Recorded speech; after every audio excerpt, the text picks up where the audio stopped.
Hey, hi everyone, or salvete. This is for my Latin kids, of course.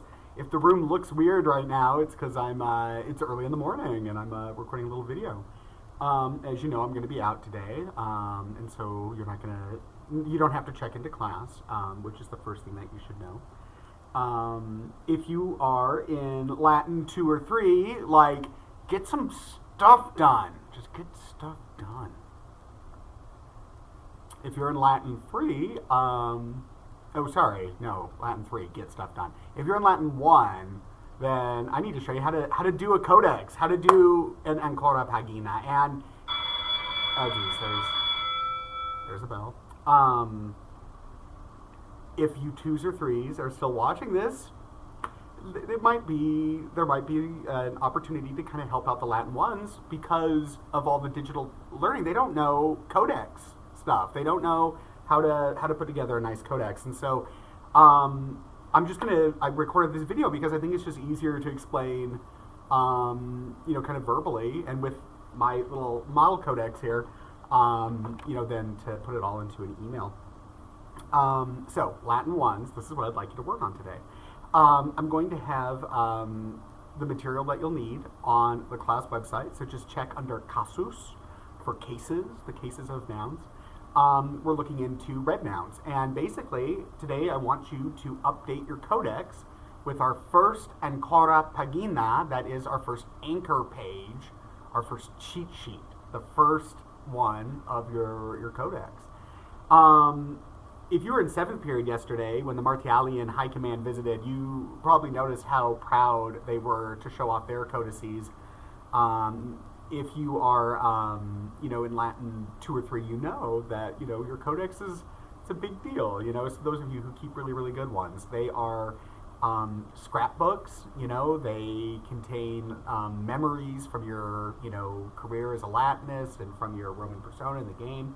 And they're also indispensable because I let you use them on your test. And so, any test, any Gorgon. This is great, and it's just kind of a particular thing about Latin in that it's a very old language, which makes it kind of needlessly complicated. More modern languages get simplified and made a little bit more easy to understand, which makes sense. So, there's just a lot of material that you need access to be a good Latinist and to understand Latin. And your codex is where all that material is kept, and it's kind of like a textbook, I suppose, in that when we go over things in class, the raw information, the raw stuff that you need to translate is all contained in here. Now, we started setting this up when you guys were in person back in the day, so hopefully you have one. If you don't, I'm going to explain really briefly how to set it up again. This is a model one. I can't believe I've never done this before. It's kind of dumb, but I'm going to recreate a little model codex along with you guys in Latin 1, and then when you come back into the room, you can grab this and kind of compare it to yours and see what you think. See if it's similar. So I like the little composition notebooks. I have a theca, little pouch in the back made of construction paper, and that's where I keep my character sheet, my carte de persona. I gotta update this thing too. I need to draw myself before I go to war, certainly. In the front, we have a title page. I like to include a title page because it makes it official. And one thing is really nice about these codices, it's a green noun. So codex, codeces in the plural in Latin, or codices in English. They're beautiful. And if you happen to catch a glimpse of Avery's yesterday, they're these lovely little artifacts that you carry around through your whole Latin career. We take a lot of pride in making them look nice, and so that's what I want you to spend your time on today, because writing down the red noun chart isn't going to take you very long. So I want you to focus on just doing a couple of things. I want you to try and make your cheat sheet, your ancora pagina, just look really pretty, and start things off on a really good foot. Because this is a cheat sheet you're going to look at a lot, Every time you're like, oh crap, what's the accusative plural for red nouns? You'll have to flip back to this page. So if you're going to do that, it might as well be a good looking page with the information nice and big and easy to read and color coordinated and all of that nice stuff. And so, what a nice thing to do on a quiet day with your teacher gone. So I'm going to show you mine. Mine is really crappy compared to some of my students, and so I'm hoping, if you're interested, you should ask the higher ups in your Gens, if you're in a Noble Gens, to show you their code of case. There's some beautiful ones out there. Mine's very, very basic. It starts with a title page, name of the class, and then your year, your beginning year of Latin in Roman numerals. And we, instead of doing the consuls' names, which we normally do, this is actually an opportunity to do Roman numerals for the year, MMXX. It was 2020 when you should have made this anyway. And then your actual English name, because after all, you might be playing a few different characters in Roman Opera before we're done with this, so you probably don't want to put your character's name on there as opposed to your actual name. The next thing that you need to include is a tabula de continentia, which looks like this. Now it's going to be empty for now. We're going to put the red noun chart on it, when it's done, but this is where we can go to find where all the ancora pagina are, all the cheat sheets are, so that we can track them down and use them on tests quickly. I think you should reserve the front and back of a page for your tabula de continentia, right? So you've got back side, front side there. And then this, as you can see, is where your cheat sheet will go. Now, you're actually not going to put a whole lot on this thing, okay? So it's, mine looks kind of crappy because I made it like 10 seconds ago. But it's, there's a couple of things I want to show you. So first of all, you want to, there we go. The problem is I'm looking at myself in the camera, so let's try and be good. There we go. All right. So you want to title it really prominently, like nomina rubra, nice big red letters, I think probably would be appropriate. This is going to be a pretty key sheet. This is one that you're going to refer to a lot. There's a lot of red nouns out there. And so you want to, just make it really eye-catching, I think it's a really good idea, too, to write out the names of the cases. And I would write them out entirely. When I made mine a second ago, I'm kind of regretting writing them so big. I think they're maybe a little too large. They're too big compared to the actual endings. And so if you want to make yours like a little smaller so that the endings look bigger, that probably would be a better choice. Regardless, I think, especially, since this is kind of an official sheet, you should write out the full name of the case.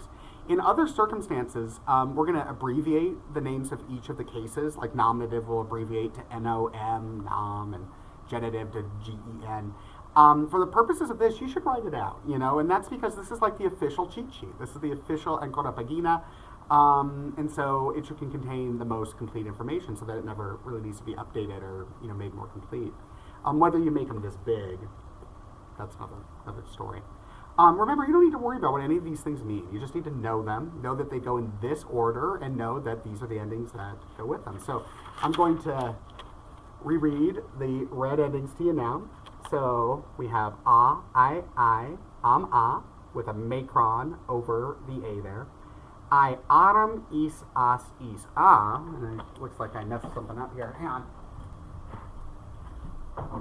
Oh, geez. There we go. So I was just going to mention, this is a great opportunity to start doing macron. So a macron is the little line that goes over a letter. Now, as you can see, I've got macrons over the ablative singular, dative plural, accusative plural, and ablative plural. So I just realized now why that's an I with a macron over it. That might look like a T from your perspective. Now I forgot a macron. That's why I needed to go grab my marker. There's actually one more over the A in the genitive plural for aram, like that. Now all of this is online too, but just in case you're watching this video and kind of following along, they should look like that. I, am, I, aram, is, as, is, like that. Now, write out the full name of the case, write out singular and plural, and then make this chart. Now, here's the thing. My chart's kind of small, but I want you to save room. There should be maybe at least that much room at the bottom of your page. You're just going to keep blank, okay? Because some other important information is going to go down there. So you want your chart to be nice and big, definitely, because it's, you want to be able to refer to it really quickly. But don't take up the whole page because we're gonna need some more room for stuff that's gonna come later. For now, though, you just need this chart. That's really it. And I think the big thing is to make it look good. And this is an opportunity too to talk about the monumental. The monumental is the handwriting style that you should use for official documents, your codex, and Cora Pagina. I mean, we haven't really gone over it because we've had so many digital days, but since you're coming back in person and because you're putting this together, let's talk about it now. My handwriting here is a pretty good example of the monumental. And if you notice, it's in all caps, and it's deliberately kind of blocky. It's got kind of a sort of blocky feel to it. Eyes can either have like the little dashes on the top or bottom. I tend to leave those off, as did a lot of Romans. And if you're thinking about it, this is what was chiseled into things, and so you're going to see a lot of angular lines. Now, they did have curves on their G's, their C's, and their D's. In fact, they're proud of their curves on their letters. So, you don't have to do like that Greek thing where they make the D like with a triangle on its side. They were definitely able to do curves, and they were very proud of their curves, and so they would, make them kind of elongated and especially, kind of roundish. Now, everyone does their monumental in a little bit different way, One thing to keep in mind is the diphthong AE is smushed together like mine are here. So this is a good opportunity to practice that. If you're writing in the monumental, you would smush your AE together. And another thing with the monumental is if you're writing in Latin, V's and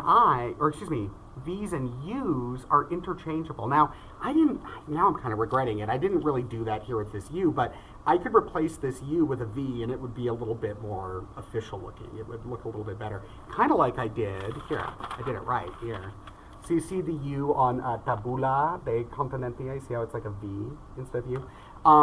Fun fact, I don't want you to get confused by this. The V and the U are the same letter in Latin. Now, we on tests and in textbooks, they differentiate. On William Whitaker's Words, they differentiate between a U and a V. So when we're not doing official stuff, or you're writing a quick note or something, use U's, use V's. But they're the same letter, technically. And it's kind of like a Y. It could be a consonant or a vowel. So if it's a V, if it's a W noise, then it's a consonant. And then if it's an noise, it's a vowel. It's technically the same letter. And so when you do the monumental, you can feel free to just use them interchangeably. It looks pretty cool.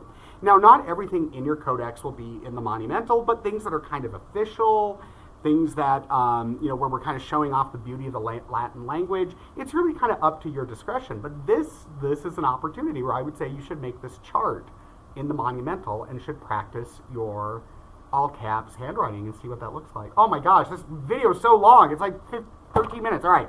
Well, I'm done. That's all you need to do. We're going to show them off tomorrow in front of your cameras, so make sure that you get it done. Just put it on page 1, save a little bit of room, and if you didn't take your turn yesterday, write your cursus on the board. If you are supposed to take your cursus today, write it as well. Ave te atque valete omnes, and I will see you tomorrow. Thank you so much for watching this. I appreciate it. Bye-bye.